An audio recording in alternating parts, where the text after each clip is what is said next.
Welcome to Super Agents Live. This is the one place where you can come and hear the most successful people in real estate.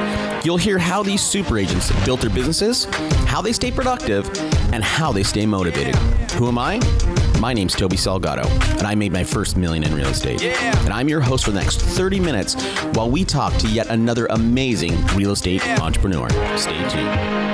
Let's go! Yeah! Hey, everybody. I hope you are crushing it. Thanks for tuning in. Hey, today's guest on the show, I bring on a guy named Gregg Sugerman. Now, Gregg is a coach that focuses on mindset, right? Mindset is the foundation of everything that we do. Today, we discuss how to identify your unique competitive advantage, where people get stuck in their businesses and their lives, and how to break out of those barriers. We discuss why and how you should develop your own personal board of directors. And we talk about the things that hold people back from achieving the life of their dreams and why sometimes we are our own worst enemy. I enjoyed this one. Before we get there, a quick word from our sponsors. Look, if you want to turbocharge your business, you absolutely must call myradioexpert. They are the premier media company for realtors. They're experts at identifying and isolating the perfect demographic, and there's nobody better at writing copy that moves the needle. Radio is one thing that is necessary if you want to dominate your market in listings. Go to myradioexpert.com, fill out the getting started sheet, and we'll do a 30-minute strategy session. We'll find out if radio is right for you. We're brought to you by eXp Realty. Now, look, I'm happy to be part of eXp. I love that they empower every single agent by giving them their own professional website, a CRM, and virtual transaction management software. And on top of all that, they offer the best training in the industry. If you want to know more about eXp, their tools, or their unique revenue share program, send me an email. If you want to make more money faster, I want to talk with you about joining my team at eXp Realty. My email is superagentslive@gmail.com. Let's get to the show. I'm thrilled to welcome Gregg Sugerman. Gregg, thanks for taking the time, man. All right.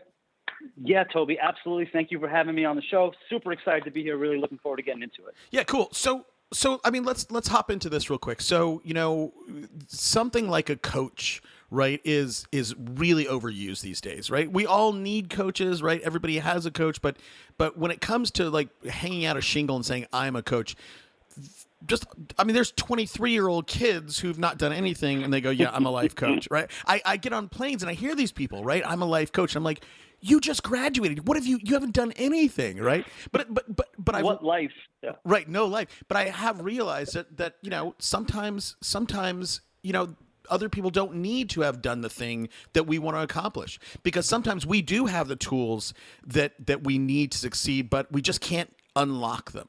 So real quick, we're going to get into kind of what you do and how you teach people to manage their time better and be more productive and more profitable. But how did you enter this space that you are in right now? Yeah, so that's actually an interesting story. I'll give you the long version just because it's really, really a great story. So about 6 years ago, I was single. Sorry, closer to 8 years ago, I was single. I was this, almost 40-year-old dude living in New York City, and I'd always wanted to surf. My entire life, I don't know why, I always wanted to surf, never did anything with it. Finally, one day I said, you know what, I realized you can surf right by New York City. There's a place called Rockaway Beach. It's not the greatest surfing in the world, but it's a thing. I had no idea that was a thing. Yeah. So did the thing, took pictures of me surfing, put those pictures on a dating website. This woman contacts me. I surf too. We strike up a conversation. Woman becomes the love of my life. Boom. Fantastic, right? Just by going surfing. Fast forward 6 months after that, we're in Costa Rica on a surfing trip. She brings a Tony Robbins book. I look at the Tony Robbins book and I said, man, I used to love this guy. I used to love Tony Robbins when I was like 18 or 19. Why did I stop reading and following this stuff? I said, the next time he's around, I'm going to go see a seminar.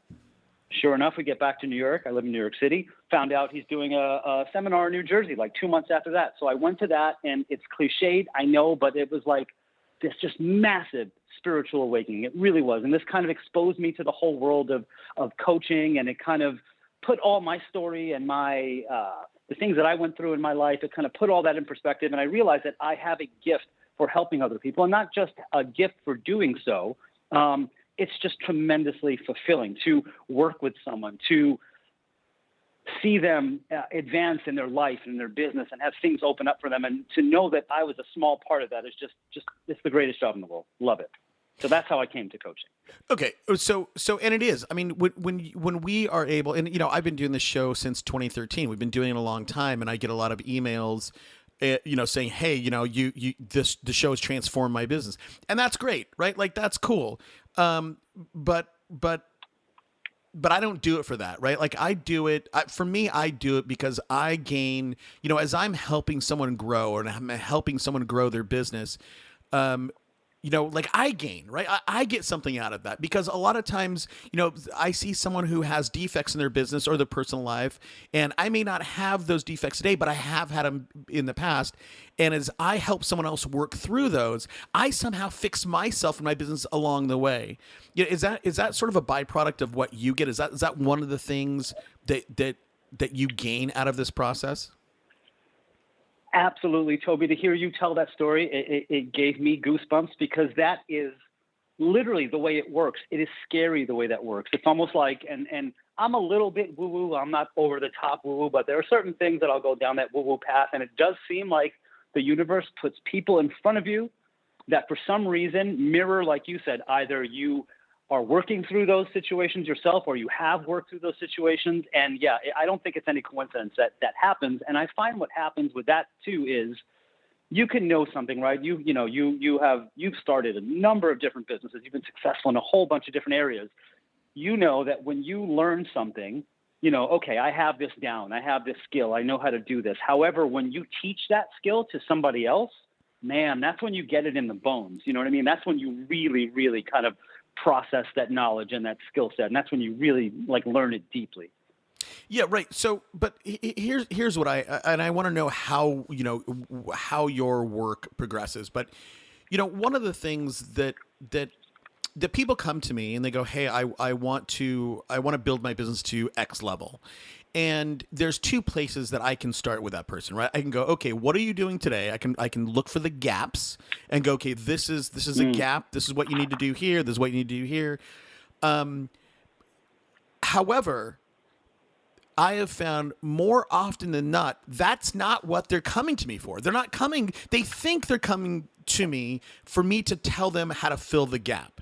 The problem is most of the time they kind of really know how to fill the gap, or they know where to go and get the information. But there's something else. There's something in their psyche that stops people from filling that gap, right? And this thing is mindset, right? This thing is like mindset matters, right? The building or shaping or developing a mindset whereby you not only know how to get the information to fill those holes, but then you are pushed yourself, right? You're inwardly driven to fill those gaps. And I have found that is the hardest thing to achieve, right? I can tell you what to do, but getting into someone's head and having them jump over the mindset hurdles that is holding them back, that is the hard thing. How do you, when you work with someone, how do you approach those two different things?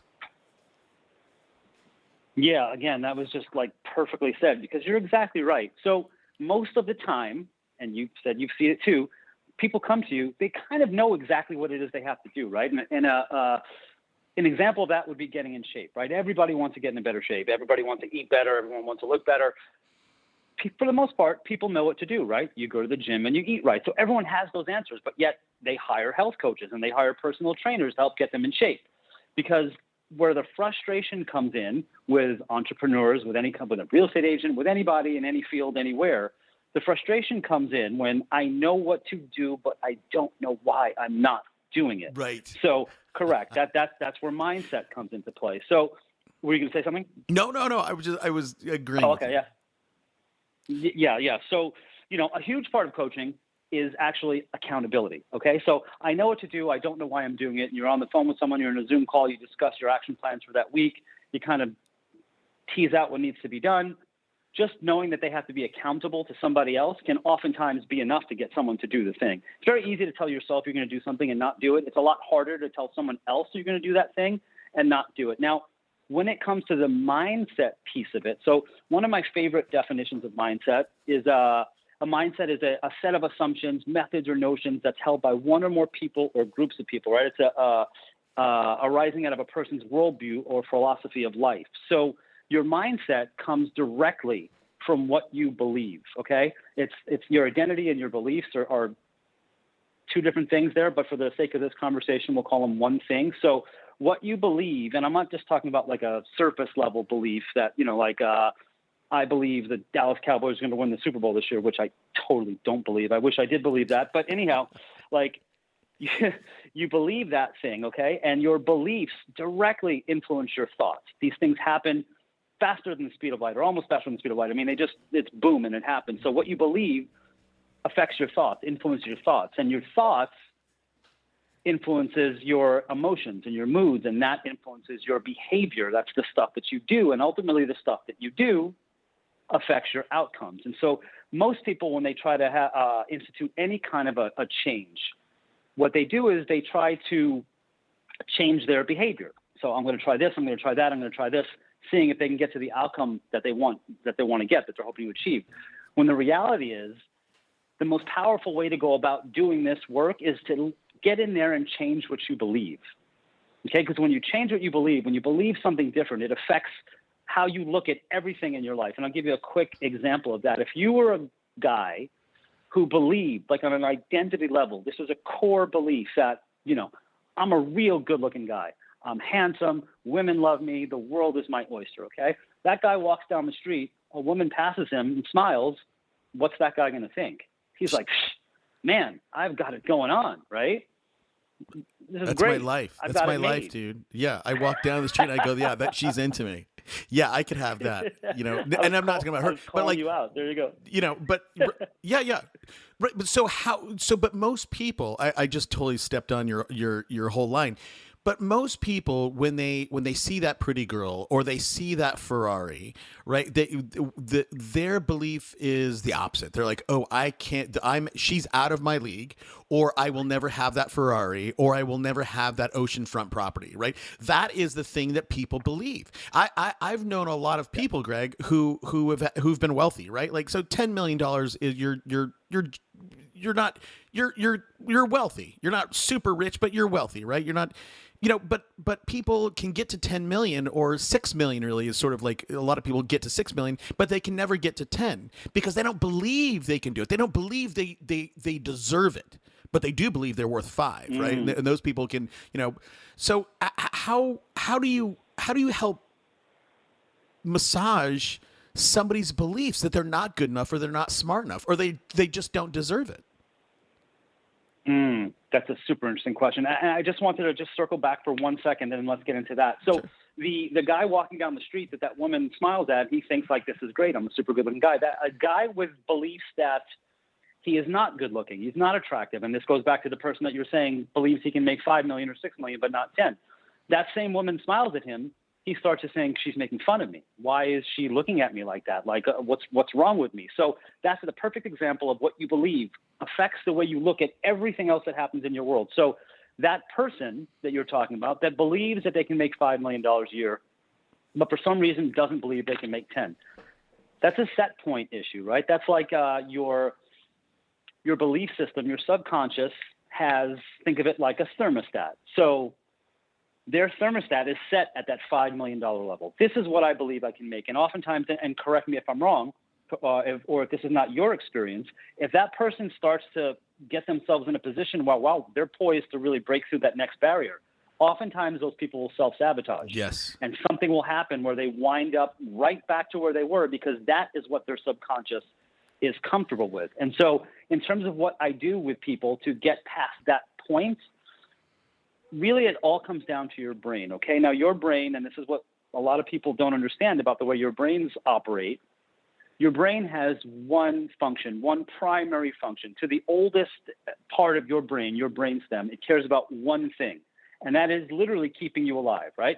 Are you breathing? Are you safe? Is the heart beating? Is our temperature okay? Are we going to live? Are we alive right now? And that's all your brain cares about. It doesn't care about how much money you make. It doesn't care about how many deals you're closing. It doesn't care how much time you're spending, reaching out to your SOI. It doesn't care how your relationships are. It doesn't care about any of that stuff. It wants to keep you alive. And so when you're trying to do something different, go from 5 million to 6 or 7 million, or, start a new business or anything like that, to that part of your brain, it looks at things as, well, this is something new.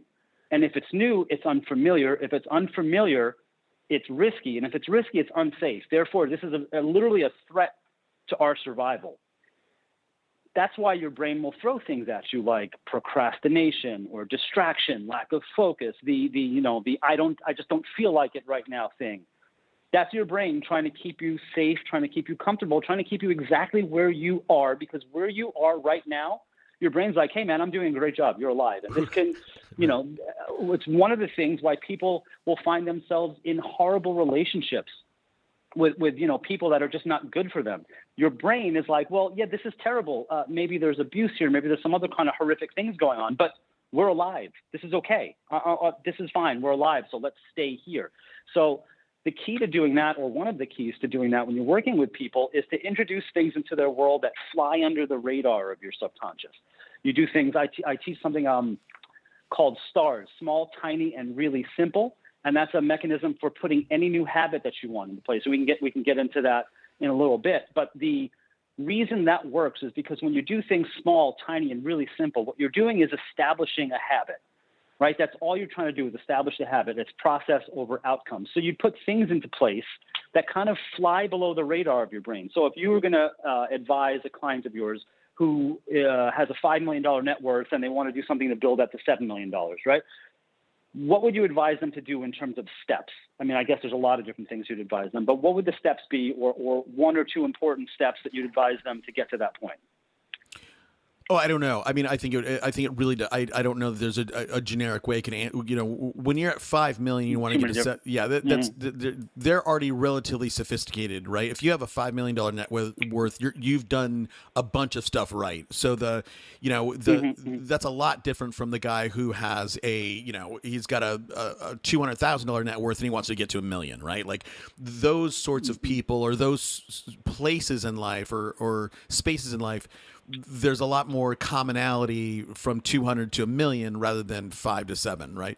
Because again, it takes someone relatively special or someone to do some things very right to get to 5. So, but let me back up. Let me back up for 1 second, and hopefully we can pick up on this wherever you were leading me a second ago. So sure. We all have our beliefs. Our brainstem, right? That is our reptilian brain, right? If for the people who have read anything about brain or chemistry or just how the brain works, and then there's the front part, the executive function of the brain, right? So when we're stuck in the brainstem, right, everything is danger or safe, right? That's it. Like that. Those are the two. This is dangerous and this is safe. So you're saying that. Or are you saying that as a guy's walking down the street, he sees that beautiful girl or that Ferrari or that waterfront property and they go, "Oh, that's great," but right? And then their chemistry goes to work and they're like, "Dude, that's dangerous," right? Because if you ask that girl out and she says no, then you're ruined, right? All the safety that we've built up now that got stripped away. Oh, if you try to go get that Ferrari and you fail, then you're a failure, right? And I think that's more along the lines of what people do, right? They're trying to protect their ego that they currently have. And that is more important to them, right? That's safer to them to protect their current position because they're not in danger, rather than to go out on that ledge, get into dangerous waters, and see if you swim.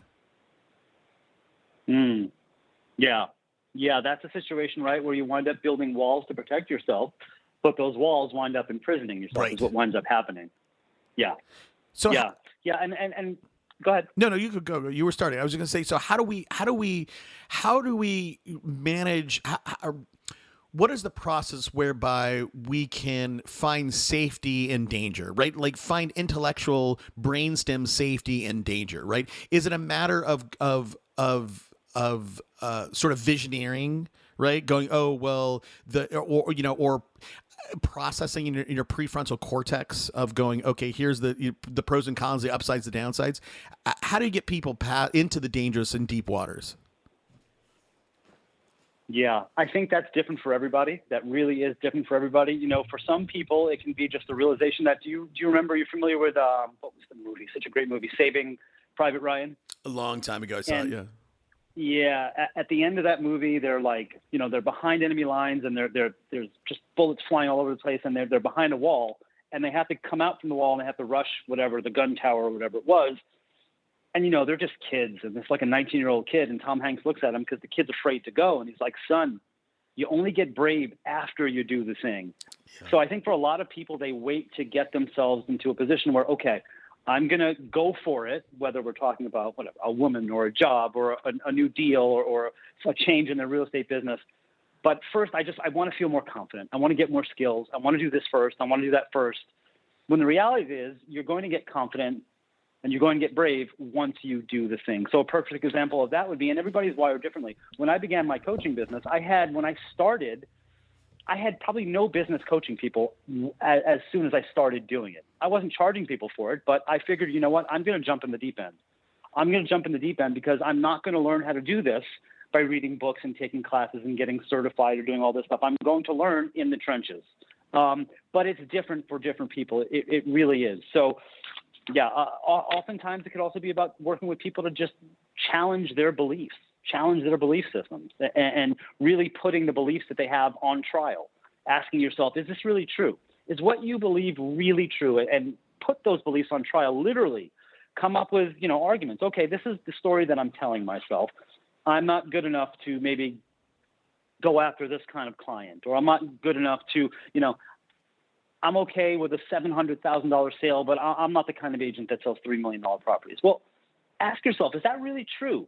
Start to take stock, start to take inventory, start to write down all the accomplishments that you've had in your career and really take a look at them from something that's outside of the story that you're telling yourself, the lens that you're kind of seeing everything through.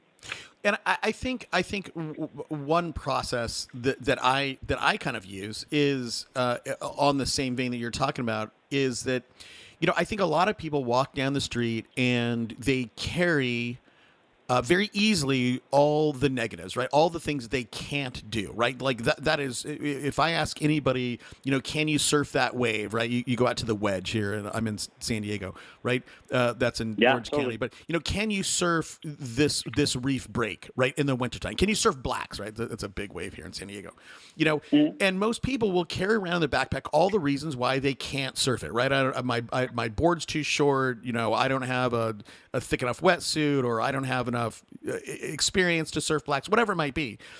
But I think as you said, you know, a valuable process is to litigate it the other way, right? And when I say litigate it in your head, right? You prosecute yourself, right? Like, okay, I'm gonna try to come up with I'm gonna try to create a scenario whereby I could prove to a jury and prove reasonable doubt that I have a chance at surfing blacks, right? And if you could sit there and go, okay, here's all the reasons. Okay, my boards, you know, that's okay. It's big enough to do it, right? My wetsuit, okay, it's a 3-2, that's fine for winter, right? Like, you can litigate all these things, and you can go, okay, you know what? Maybe I do have a shot at doing it, right? And I think replaying that tape or litigating that to a jury in your own head can be profound if you can actually do it, and then put it all on paper, right? Put it all on paper and go, yeah, on paper I can make a good case to a jury that I can go out and try blacks. And then once you put it on paper and you go, yeah, I can maybe prove beyond a reasonable doubt, or I have some reasonable doubt that I can do it, then put it to the test, right? Pack up your stuff, stop thinking about it, get in the car and go do it.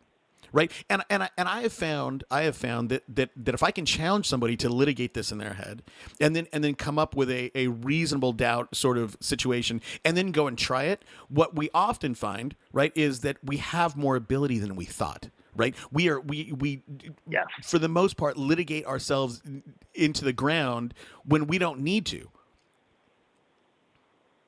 Yeah.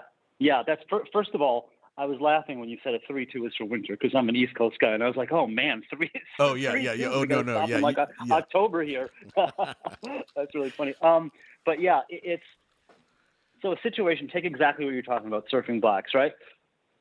You'd work with that person. I'd work with that person to point out, first of all, they're never going to not be comfortable the first time they do it. So they go through the litigation process, absolutely. But no, the first time is always going to feel uncomfortable. And then what I would do with those people is talk to them about other things they felt uncomfortable with.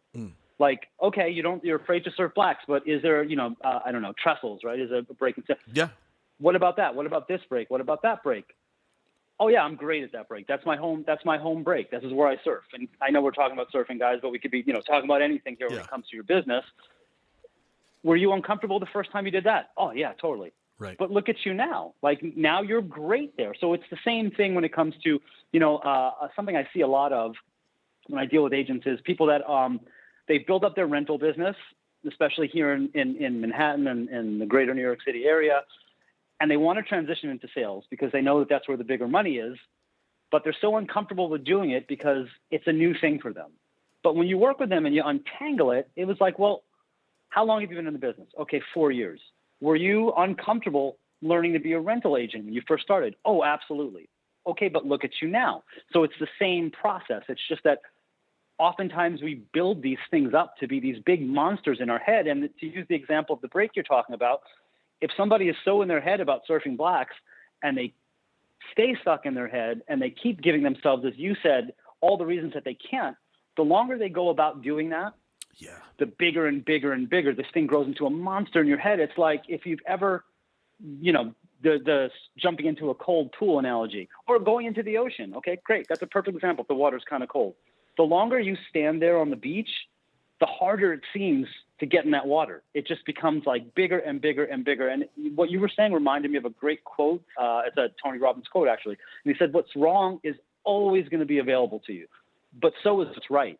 So it's choosing, and it is a choice, and that's why they call this stuff work. It's choosing what direction you're going to look in. Are you going to look at all that's wrong, all that's negative, what you don't have, all that can go wrong, because that stuff's always going to be there for every area of your life? Or can you make that decision to pivot and start to look at what's right? Look at all the stuff I've got going for me. These are the things that I've accomplished in my business. These are the things that, I've accomplished this year. We tend to spend so much time focused on what we don't have and what's wrong and all that kind of stuff, because that's kind of the way we're wired. There's an evolutionary reason for that. But you do the work to remind yourself, to discipline yourself, to condition yourself to look at the positive, to look at what's right, because both of those things are always available to you. Right. And I think if we stay on this notion of like neural networks, right, and your brain chemistry and the way that just your brain works, right? If I keep looking at okay, let's stay on the surfing, right? If I keep looking at blacks and telling myself all the reasons why I can't do blacks, right? Like my board's not right, my wetsuit's not right, like a billion things. What I'm doing every time I run through those things, those negative reasons, the reasons why I can't, I am building up the neural networks of I cannot. Stronger and stronger and stronger. Whereas if I can litigate it the other way and say, oh, well, maybe I can, right? There's a possibility. I'm not going to die, right? If I can start to build up the possibility networks, neural networks, stronger and stronger, right? Then we have a fighting chance. But I think when it comes to, accessing our backpack, right, and strengthening our neural networks of I can or I can't. I think so often we as humans, right, revert back to I can't, right? It's and fundamentally because it's not safe, right? I'm putting myself in a not safe situation. I might fail. And if I fail at this, well, then I'm not a surfer, right? If I fail at this, then I'm not. Maybe I'm not athletic, right? Like people's minds work crazily. Yeah. And, I'm sure you know this old quote, another great quote. It's Henry Ford, right? Whether you think you can or you can't. Yeah. You're right. Yeah. So if you're going to sit around thinking you can't do it, well, then guess what? You can't do it. So if we would go back and we would use this model of doing things small and tiny and really simple, say this person was freaked out about surfing this particular break. Okay, take your board, take your wetsuit, get in the water, play around in the whitewash. Just stay there. Just get yourself in the water. You'd be like, okay, you know what? I didn't really paddle out, but I'm where I am right now. Like, okay, I just messed around a little bit. I was in the water. I was at the break. Do that for a couple of times, and slowly but surely, you're going to wind up surfing that wave. You're going to be there. So try to make things, oftentimes you try to make them smaller and you're able to accomplish them. We tend to make things so big and scary and complicated. And like you said, it's just kind of what we do, but it doesn't have to be that way. And I think to build on or to talk more about the thing that you said, right? If I do want to surf blacks and I go to blacks, right? And I just go, okay, I'm just gonna go to my ankles. I'm gonna suit up.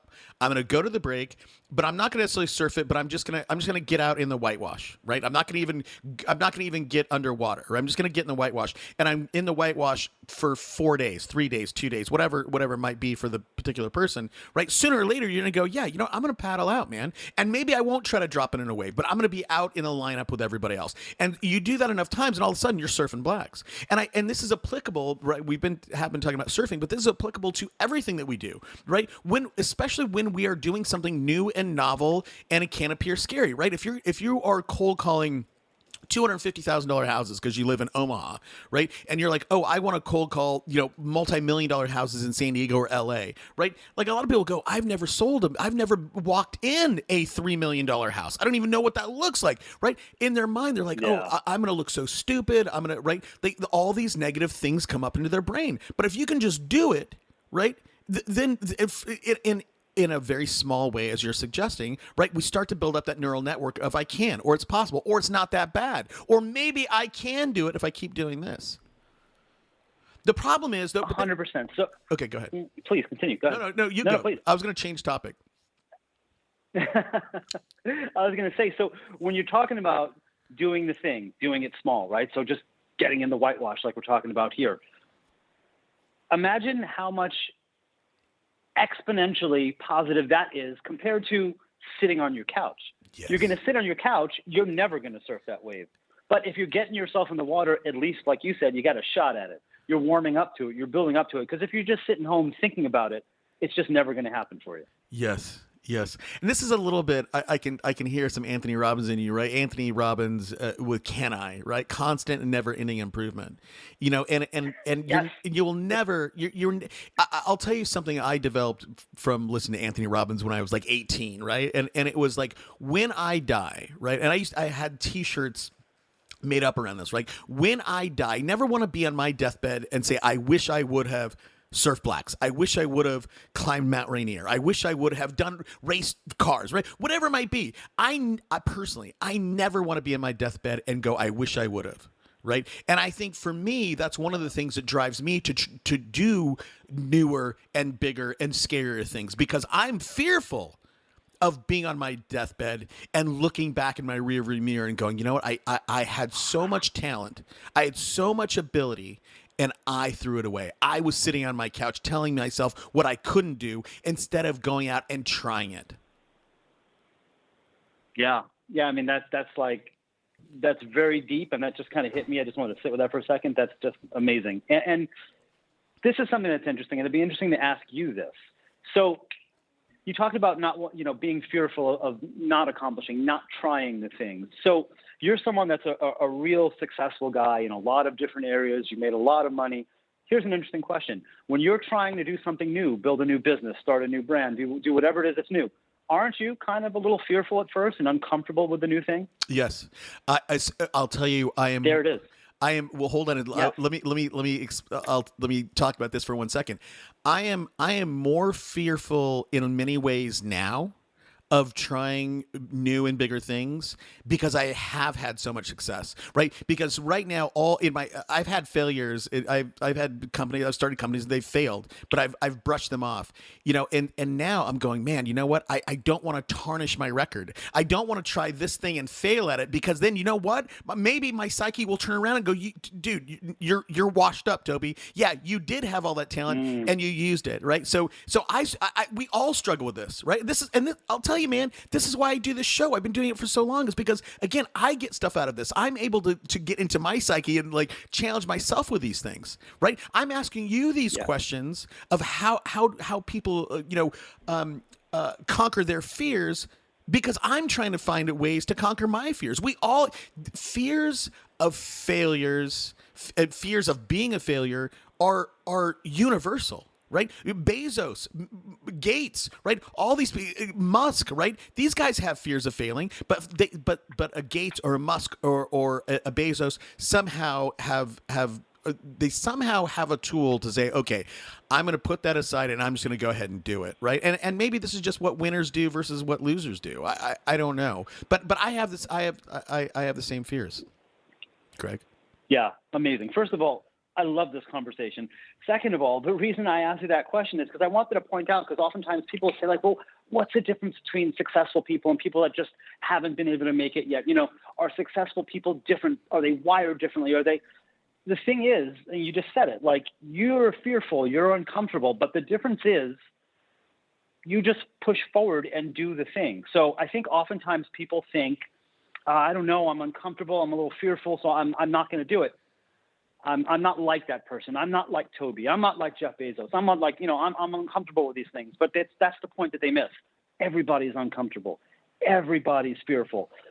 People that succeed in any area have just learned that, you know what, if I'm going to feel fearful, if I'm going to feel uncomfortable, I'm not going to look at that as a red light. I'm going to push through it. I'm going to be uncomfortable and I'm going to do it anyway.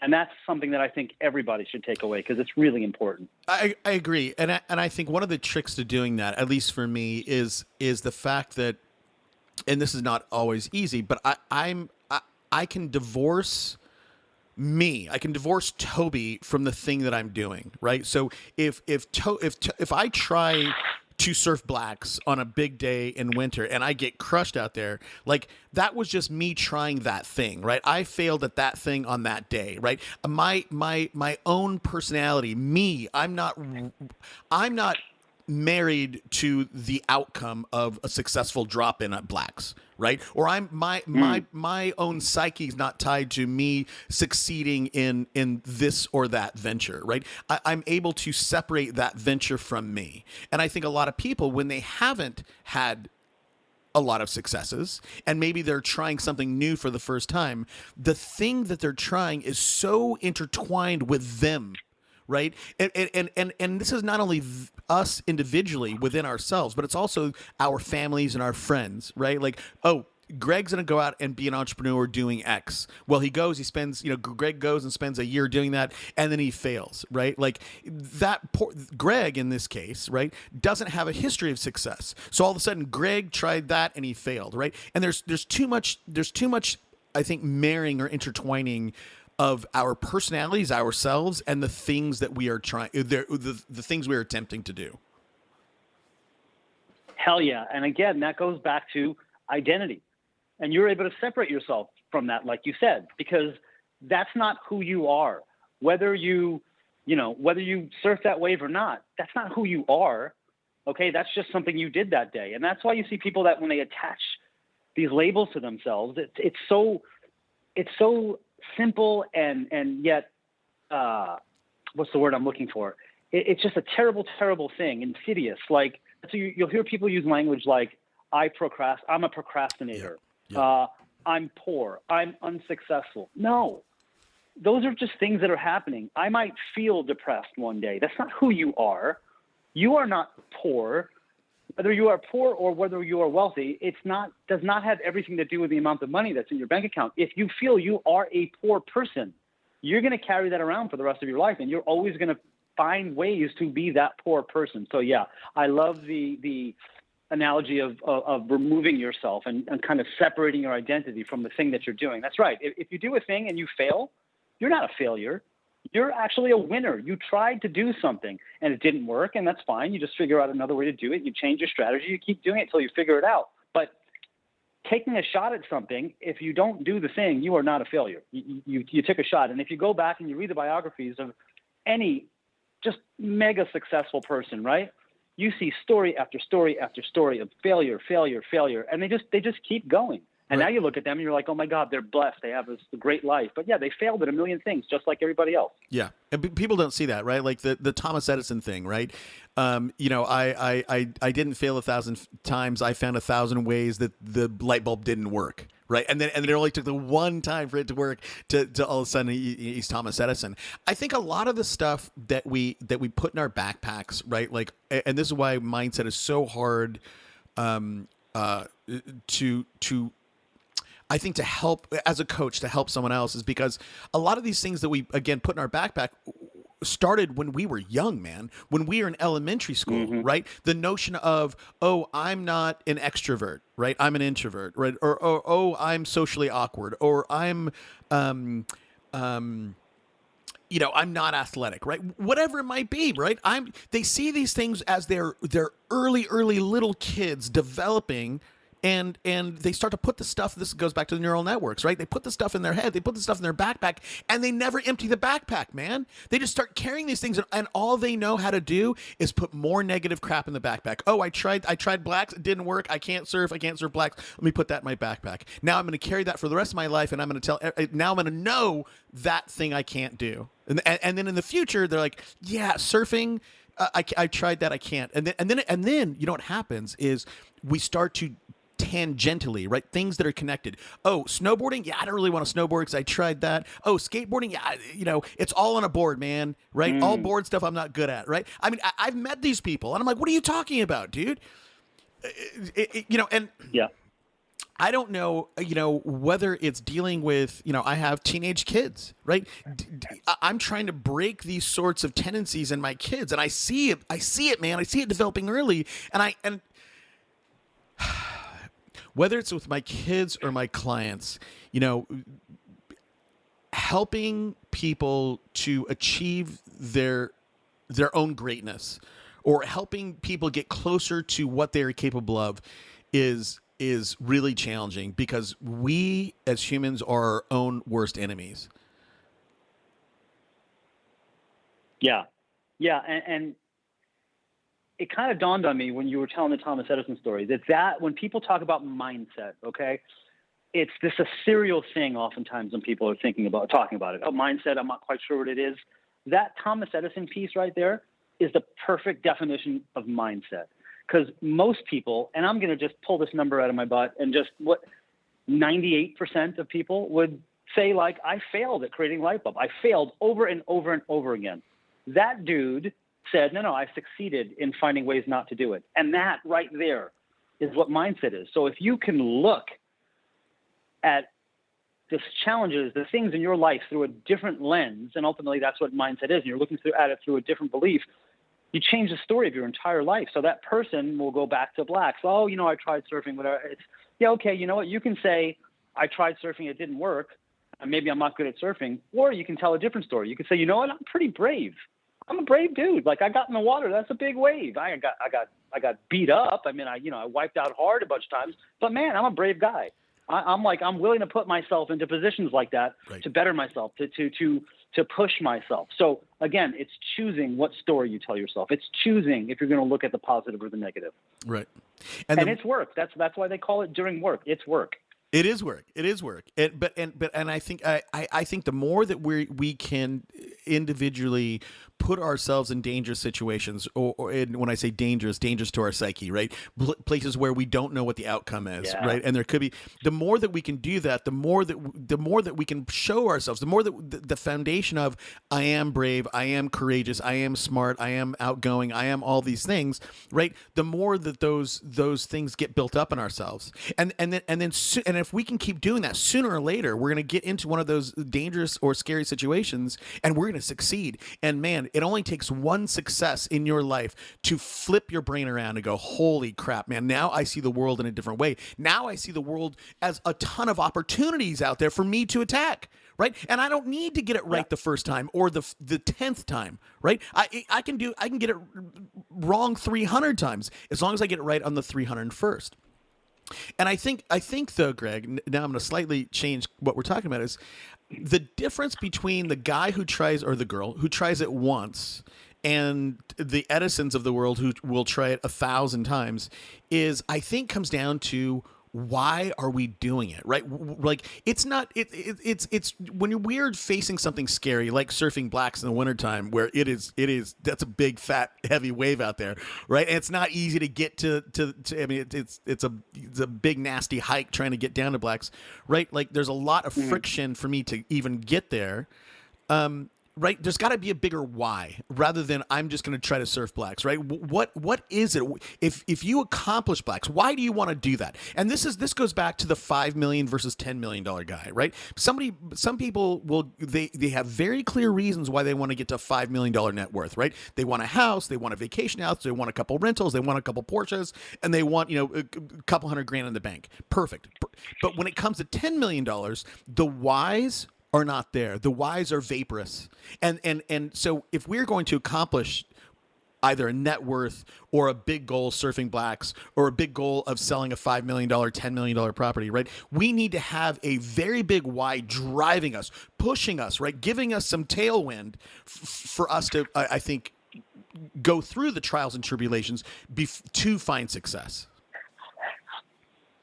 That's it. Yeah. Your why, when you can, again, do the work and really figure out what your why is in any given situation, any goal you're trying to achieve. Your why is an endless source of fuel. Endless. Like, it's just so funny to me that we keep going back to surfing, but it's just like it works. There's so much there. Like, I talk about surfing. I surf. I might be the worst surfer in the United States. I am not good at it. However, I have gone a zillion times. I have so much sheer joy doing it that it's the first thing in my life that has become like, I don't care that I'm bad at it because I have so much fun. So it makes the whole process of getting better slowly, it makes it okay because I love it so much. And my why is just strictly joy. There is just something about being in the water, even just sitting on a surfboard. I can't explain it. You surf, so I guess, stoke, it's whatever it is. It's just so joyous for me that it's just endless fuel. So I'm willing to get beat up. I'm willing to wipe out. I'm willing to make all the mistakes in the world. I'm willing to look goofy because I'm having so much fun doing it. The key with your why, again, whatever goal you're trying to achieve, whether it's a business goal or a personal goal, be honest about what your why is. Answer that question in a very truthful manner. Don't answer that question, well, this really is the why, but it kind of sounds selfish or whatever. That's okay. Some people might want to go from $5 million to $7 million. Why do you want that? I don't know, because I just love big numbers. There's something about having that extra $2 million that, okay, that's fine. Great. That's your why. Other people might be, you know what? I really want to do more charity work. I want to fund a school in Africa. I want to donate to the water project. That's really important to me. That's why I have to make this happen. Okay, that's your why. But yeah, when you can dig and do that work and answer it honestly, your why will give you an endless source of fuel. Endless. I agree. And I think I do. Here's what I think. I think that our personal whys will take us so far, right? Like I have 3 kids and I want enough money to be comfortable and to send them to private school and take, these kind of vacations, whatever, right? Like, so your personal whys will take you to a certain level.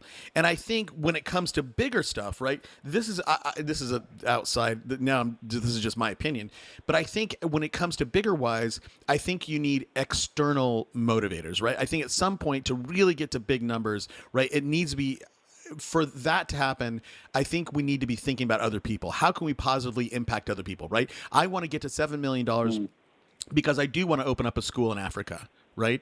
But a lot of times if you're like, oh, I want to add another $1 million in net worth so I can buy another Porsche GT3, right? Those don't seem to work as good, right? If you already have one 911 sitting in the garage, right? Those selfish reasons, if you don't have a 911 and that drives you, that's great. You'll get a 911 for sure. But if you just go, yeah, I want another GT3, those are the kinds of drivers that I find vaporous when I work with other people. I'm like, dude, that's not good enough, man. Right? Like I don't know if that's going to get you there. Because at the end of the day, if we want something, if we want to add something to our lives, here's a question that I ask people, right? When they go, okay, I want to add $1 million to my net worth. The first question I ask, I go, okay, what are you willing to sacrifice right now? What are you willing to sacrifice in your life? Are you willing to sacrifice time with your kids, time with your wife? Are you willing to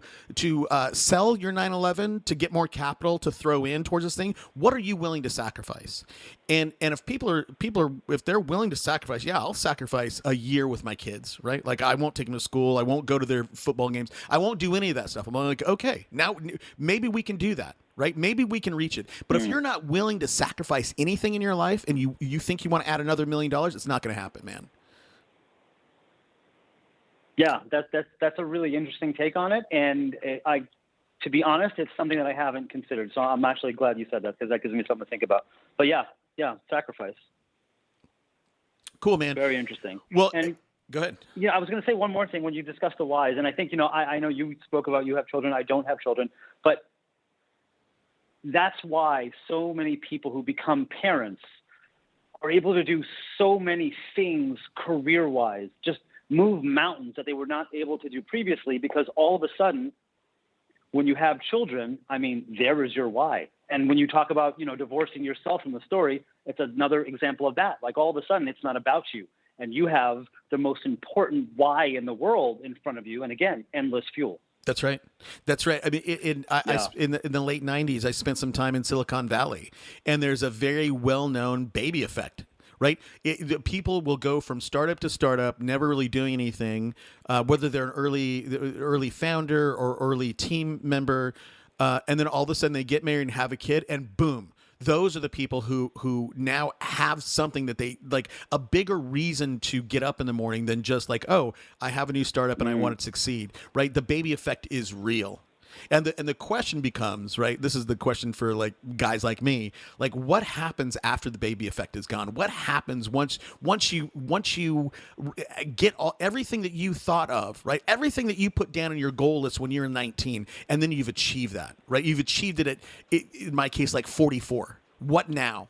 Right? Mm-hmm. And that's when there's a whole different, Well, sort of, you know what the answer is? No.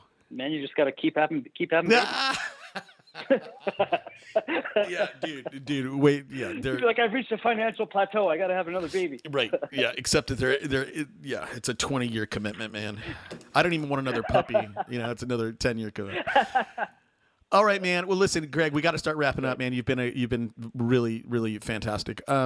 So look, I always ask for a book recommendation, and I don't know what the setup is. I know you're a mindset guy, but like what, if I'm struggling to reach my goals, or I have life goals and, I just don't know where to start. What would you tell somebody to go do? Like, maybe it's a course, maybe it's a book. Like what advice would you give them? In terms of a book, I am a firm believer that when you have a goal, when you have something you want to achieve, the key to achieving that goal, making that thing happen, right, is to identify the things that you have to do to get yourself there and to be consistent doing those things. And the key to being consistent in any area is to develop habits, to have habits in place that make you being consistent, inevitable. So habits, it's a huge thing for me. So on that train of thought, I would recommend Atomic Habits by James Clear, a huge book for motivation if you want to talk books. I love reading books by Navy SEALs. That's just me personally. Something like Can't Hurt Me by David Goggins is another great book. Goggins is a weird dude, though. Goggins is he's a weird guy. For sure. But he puts things in perspective, though, because you read his stuff and you're like, that dude was running marathons with broken legs. Right. Bro, what I'm doing isn't that difficult. Okay, right. I'm good now. Yeah, that guy's got some weird. I think he's going to be in a wheel. I mean, he does. Guys like him, Goggins, or Wim Hof, Jocko. Right? Wim Hof. Wim Hof. Right, yeah. like they somehow are able to channel something in their mind that is otherworldly, and I think that otherworldly thing they can channel can allow them to run marathons in 130-degree heat, or David Goggins run marathons with a broken, or ultra marathons with a broken ankle or whatever. Like I feel like those guys are going to be in wheelchairs when they're 65. So I'll tell you, Atomic Habits is a good one. Have you read The Power of Habit by Charles Duhigg? Yes. That's a good Yep. one too. Yeah. Absolutely. That's another good one. Yeah. And then it all comes down to, when I talk about small, tiny, and really simple stars for your habits, that comes out of that entire school of thought. Making things small, putting habits in place, making the habits too small to fail, so you just set yourself up for success, and like that's the ticket. Really, that's the ticket for anything you're trying to do. Agreed. For you, habits, do you have a daily habit or routine that you think has contributed to your success so far, Greg? Yeah, absolutely. So a big trigger habit for me is I exercise in the mornings. Like, I'm one of these guys that actually enjoys waking up at 5 o'clock in the morning, and I'm at the gym at 5:30. And that is not about my body at all. I mean, that's where it started, right? But that is about my mind. That is about the fact that when I'm done with the workout and I'm back to my apartment and it's, 6:40 in the morning, whatever it is, I've already achieved something for that day. Yeah. I've already won. I've already done something great. And that sets my day up for success. I'm able to attack my most important tasks for the day. And I'm just really on point for the rest of my day. Yeah, that's it. So that's the habit right there that kind of starts everything for me. So that's one of my biggest habits. I will tell you, I think that's great. I think getting a win in the morning is extremely positive. And I'll tell you what I do. This over the pandemic. I get up in the mornings and I'll put my headphones in. I'll just listen to music. But I will clean the kitchen. I'll do all the dishes from the night before, and I clean up all the counters. And man, I get a win in the day, in the first thing in the morning, and it's fantastic. Like, it starts I'm winning, right? The day hasn't even started, dude, and I'm like, okay, I'm winning. And then I can walk for the rest of the day. I get to walk in the kitchen, and it's all clean and sparkly, and I'm like, this is great, right? So I think getting a win early in the morning, or starting your day with something that is a win, again, that in my case, like, benefits me and benefits the whole family, is profound. That's it. All right, my man. Hey, Yeah, look, winning. Yep. for the people, Go ahead. I was just going to say, for the people who want to find out more about you, Greg, where can they find you? Awesome. Yeah, thank you. So you can hit me at my website, greggsugerman.com, and that's GreggSugerman.com, or you can hit me up on my Facebook page. That's facebook.com/Gregg Sugerman Success Coach.